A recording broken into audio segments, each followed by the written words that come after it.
So many people here. Those of us in Gaza Action Ireland, many of us were in Gaza last year. We know that what we do here in Dublin and what's we've done elsewhere in Ireland, it does mean a lot to people in Palestine. They know it, they hear it, they appreciate it to an almost embarrassing degree. So, thank you, and fair play to yourselves. We're standing out here in front of a government body who, at the moment, I don't think are showing their true strength. Ireland in the 80s showed what it can do to the world. A little small country can make a big impact on the world. At the moment, I don't think it's weighing up to what it can do. We made a big change in the 80s. I think we can do the same again. We can call for boycotts, expel the ambassador. There's so many things we can do. I don't think any of the guys in the government at the moment are doing enough. And so for me, I would like to call on them.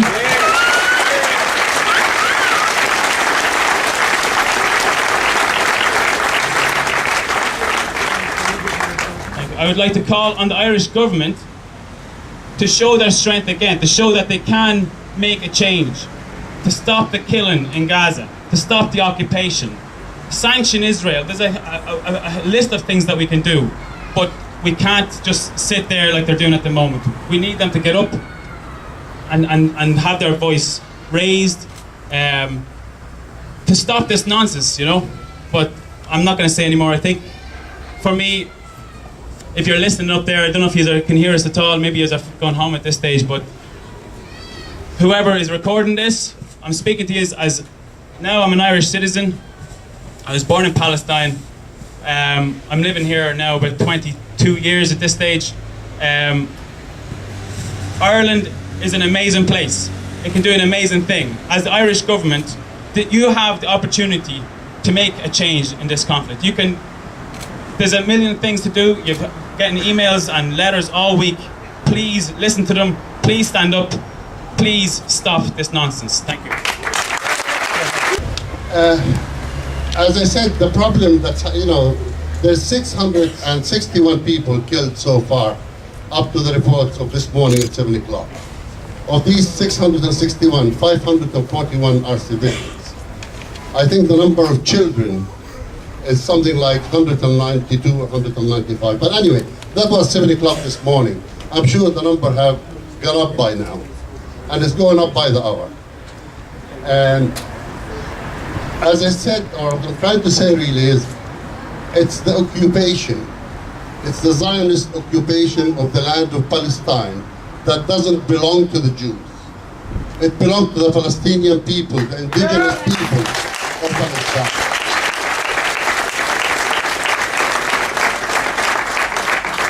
This is a pure imperialist colonization of a land that doesn't belong to other people. It belongs to the indigenous people of Palestine, be it Jews, Muslim, Christians, atheists, or dogs or cats even. Dublin, raised in Dublin. My cousins, my grandfather, my aunts, my cousins, I have a lot of family in Gaza. But I'll be honest with you, and I'm just looking at the back of the crowd here, and why I wanted to talk was, it's the fact that people aren't educated about what's really happening. And I'm one of those people myself, up to a certain point, for not so long ago. Like, I've turned a blind eye, I've sat on the fence, and I've just, no, I'm not going to go on about that. What I'm trying to say is that don't be afraid to ask, even if you think it's a stupid question or a question that, oh, I can't ask that because, something as ridiculous as, I don't know, give me an example, that I was asking you the other day on the porch.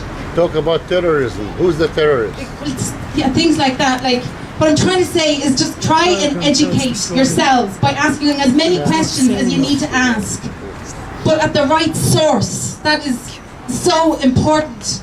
I see RTE cameras are here, but the report on 9 o'clock the other night with the Israeli Prime Minister, it's goddamn propaganda, and it goes out all over nationwide.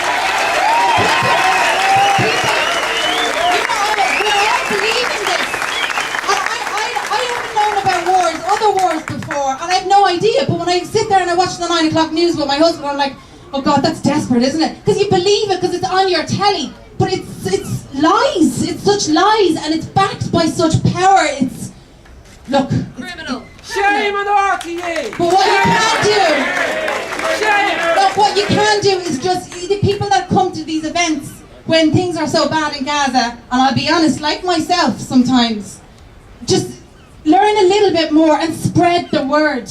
Tell people that is lies, that the rockets that are going down on the Tel Aviv or in Israel, whatever about them, it's lies that Hamas are using the civilian as human shields.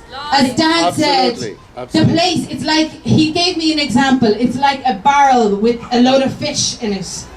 Like, not just a lot of fish, like sardines in a can. You hit the side of the can, you're going to hit sardines. You turn the can over, you're going to hit sardines. Like,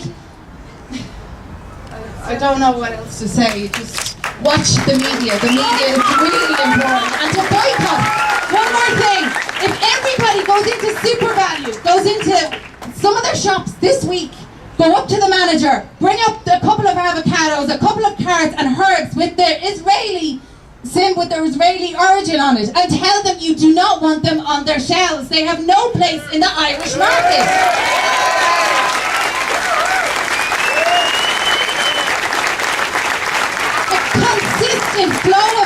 A consistent flow of that, it will make a difference. Spread the word and a consistent flow, a bit all the time, and it will make a difference. But we need to keep continuing with this. This war can't stop next week, and everybody goes back to work, and everybody has forgotten that these people are living under a siege every day. Like, this child is pretty much identical to my 4-year-old son, and like for him, I can't even. The strip. We call for a ceasefire with Israel only if conditioned on an end to the blockade and the restoration of basic freedoms that have been denied to the people for more than 7 years. Our foremost concerns are not only the health and safety of the people of our communities, but also the quality of their lives, their ability to live free from fear of imprisonment without due process, to support their families through gainful employment, and to travel to visit their relatives and further their education. These are fundamental human aspirations that have been severely limited for the Palestinian people for more than 47 years, but that have been particularly deprived from residents of Gaza since 2007. We have been pushed beyond the limits of what a normal person can be expected to endure. Charges in the media and by politicians of various stripes that accuse Hamas of ordering Gaza residents to resist evacuation orders and thus use them as human shields are untrue. With temporary shelters full and the indiscriminate Israeli shelling, there is literally no place that is safe in Gaza. Likewise, Hamas represented the sentiment of the vast majority of residents when it rejected the unilateral ceasefire proposed by Egypt and Israel without consulting anyone in Gaza. We share the broadly held public sentiment that it is unacceptable to merely return to the status quo, in which Israel strictly limits travel in and out of the Gaza Strip, controls the supplies that come in, including a ban on most construction materials, and prohibits virtually all exports, thus crippling the economy and triggering one of the highest poverty and unemployment rates in the Arab world. To do so would mean a return to a living death. Unfortunately, past experience has shown that the Israeli government repeatedly reneges on promises for further negotiations, as well as on its commitments to reform. Likewise, the international community has demonstrated no political will to enforce these pledges. Therefore, we call for a ceasefire only when negotiated conditions result in the following. First, freedom of movement of Palestinians in and out of the Gaza Strip. Secondly, unlimited import and export of supplies and goods, including by land, sea, and air. Third, unrestricted use of the Gaza seaport. And finally, monitoring and enforcement of these agreements by a body appointed by the United Nations with appropriate security measures. Each of these expectations is taken for granted by most countries, and it is time for the Palestinians of Gaza to be accorded the human rights they deserve. And the title of this statement was No Ceasefire Without Justice. And the message behind it is no more slaughter.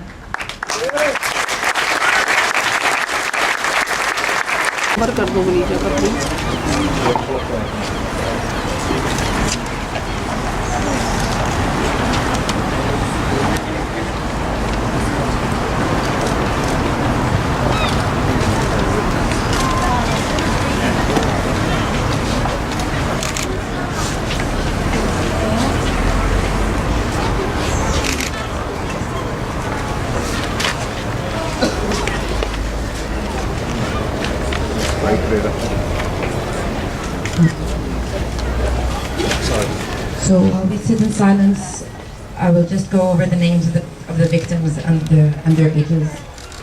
Muhammad Shaban, 24. Muhammad, 57. Ibrahim Hamad, 20. Salim Al-Arja, 60. Maryam Al-Arja, 11. Muhammad Shahab, 37. Ibrahim Khanoi, 24. Muhammad Khanoi, 26. Hamdi Sawai, 43. Ahmad Sawai, 26. Sulaiman Islam, 5. Muhammad Al-Qad, 4. Raed Shabab, 4.